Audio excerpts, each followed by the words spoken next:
Sometimes writers get stuck. They're at a loss for words. They feel as if they don't know what they want to write about. They have nothing more to write. It's like they ran out of ideas.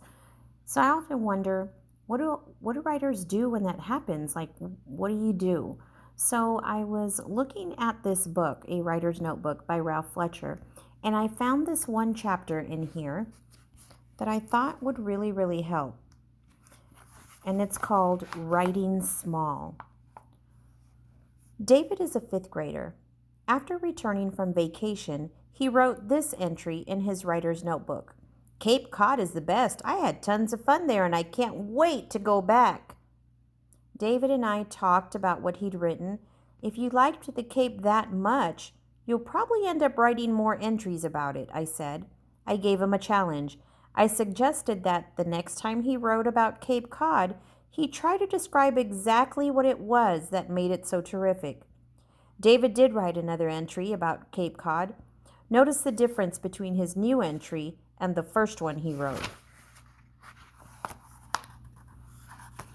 Here's the new entry. Most nights we ate dinner right on the beach. We'd stay up late and I'd fall asleep still wearing my bathing suit. In the morning, the first thing I felt when I woke up was my cat licking the salt off the soles of my feet. That last salty detail really snaps Cape Cod into focus. Maybe the single most important lesson you can learn as a writer is to write small. Use your writer's notebook to jot down the important little details you notice or you hear about.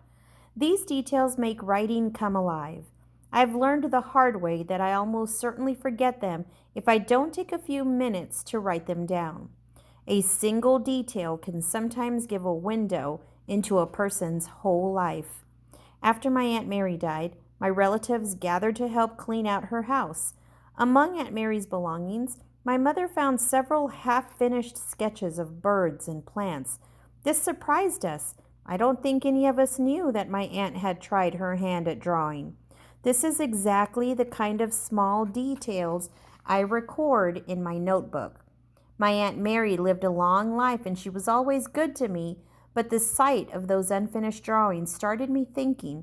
She never got married and she spent many of her adult years living with and caring for her elderly mother. I wondered if maybe some of Aunt Mary's dreams had been unfinished too.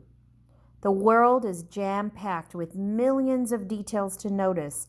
In your notebook, you'll only have room for a tiny fraction. Try to select the ones that capture what's really important.